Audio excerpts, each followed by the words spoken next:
Welcome to the DAZN Boxing Show presented by DraftKings. I'm Chris Mannix. He is the Latin Snake, Sergio Mora. And Sergio, we are back in the fighting city of Philadelphia. Boots Ennis making his welterweight title defense against David Avanesyan. I know that you are going to be out there Saturday morning, climbing those stairs, looking for that Rocky statue, ready to go, getting inspiration for your inevitable comeback. But let's talk about this card overall, which I think is a pretty good card, top to bottom.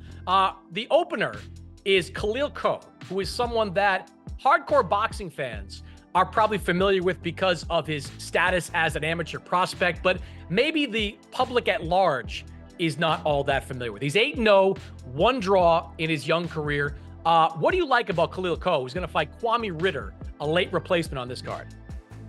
Well, I like a lot about Khalil Coe. They've been moving him really nicely. I mean, Matchroom, we've seen him on the undercards. We've seen him on the untelevised portion of cards, and he's always, bringing the fight. He's a big, strong, muscular fighter, good-looking fighter. I think he's very promotable.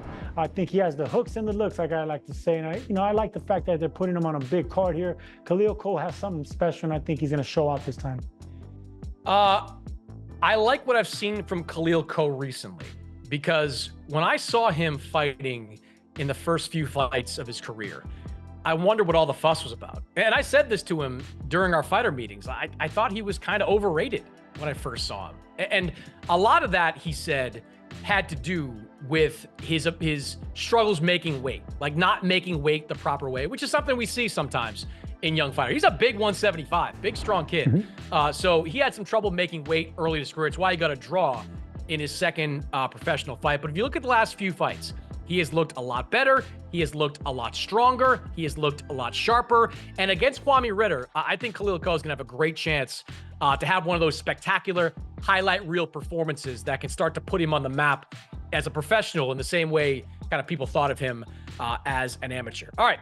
Women's title fight is up next. Skye Nicholson making a defense of her 126-pound title. She takes on Diana Vargas. Now, we know that Skye has been chasing that fight against Amanda Serrano. Serrano has the other three pieces of the 126-pound crown.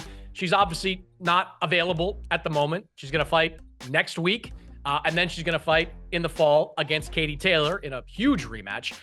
So Skye is just trying to stay busy out here. And she's taking on a woman in Diana Vargas, who I think is going to take the fight to her. So I think she's going to force one of the better boxers in women's boxing, in Skye Nicholson, to put up something of a fight.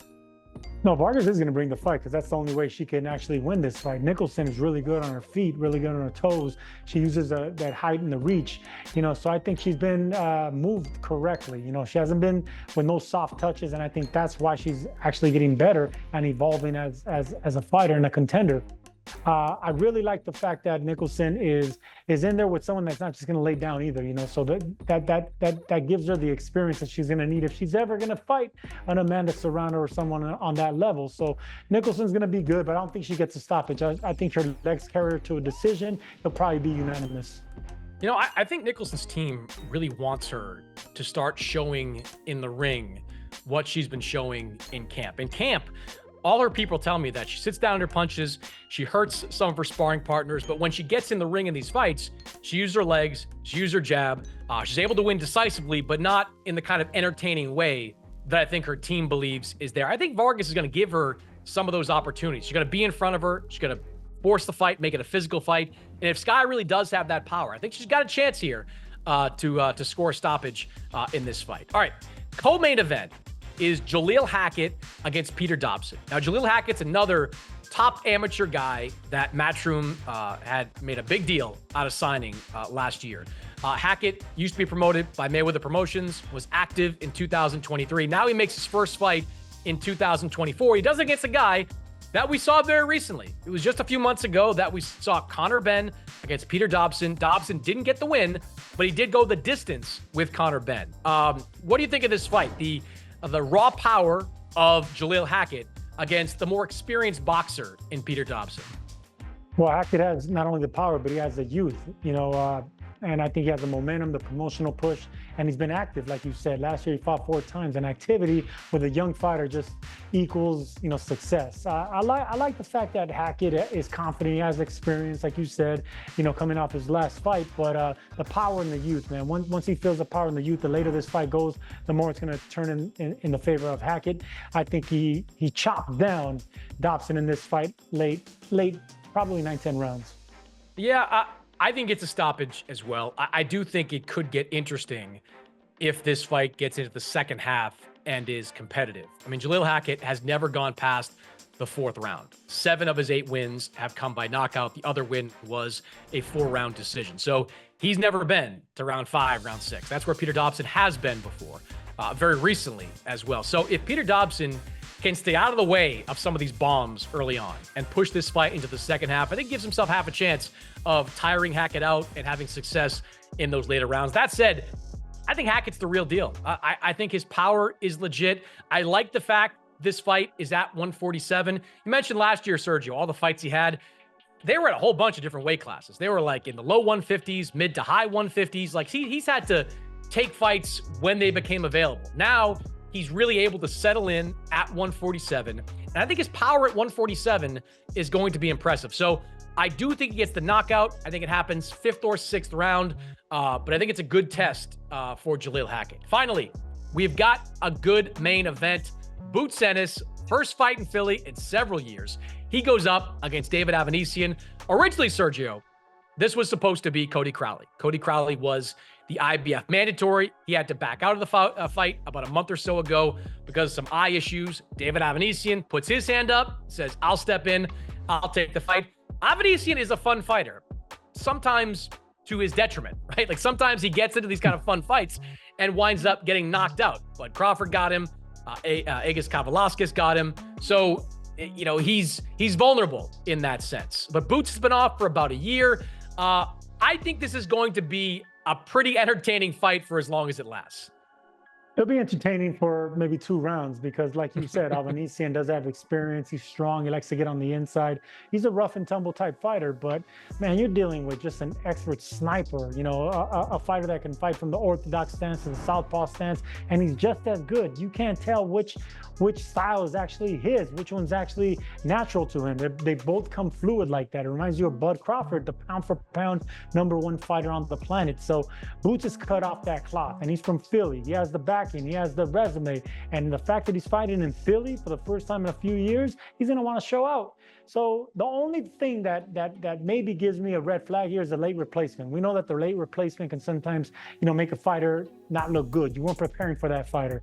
Another red flag is the hometown curse. We see it all the time. We've seen it with Subriel Matias just recently. We've seen it with Katie Taylor as well, and many others. The hometown curse. But I don't think that happens in this case. I think Boots is a special pound for pound fighter. I think he's going to get there sooner than later. I think the champion has a lot of years left to dominate. I think this is a coming out party for Boots on the big stage with a promotional backing in his hometown.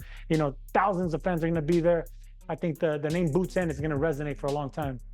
I don't know why you're not more concerned about this hometown curse, because you bellyache about this all the time. I do. Like fighting in front of your home crowd in your hometown is problematic. You brought up the times that you've had to fight in LA, where it hasn't been the most enjoyable of experiences, especially during a fight week. But like Boots hasn't been in Philly, 5 or 6 years, I think.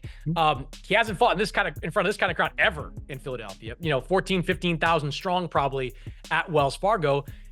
Why are you not more concerned about this? We just saw Matias from a packed house lay an egg. Regis Prograis, almost blew his title fight a year or so ago. Why are you not more concerned about Boots having the same kind of problems?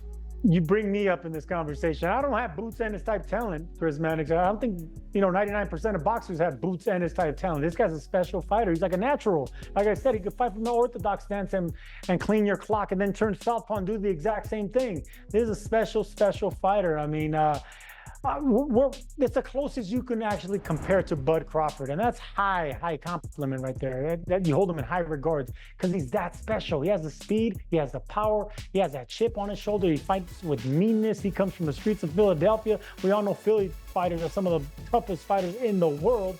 So yeah, you can't compare him to just about anybody else. I think he passes the test with flying colors. Add the fact that he's in there with a guy that's going to be right in front of him, not a mover like he'd had in his last fight, well, 2 fights ago in Karen. So I think he gets a job done, and I think he does it, in the first half of the fight, because he's dealing with a strong fighter that's experienced, that's 35 years old, that's going to be right in front of him for the taking. Look for him to have a spectacular night in Philly tonight. There's that scene in Rocky Balboa where Rocky appears before the Pennsylvania Commission at age 60-something, asking them to license him.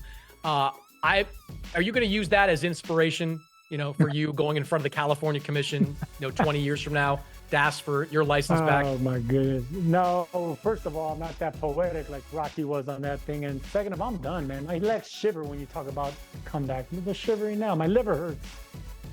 Your liver hurts for lots of reasons.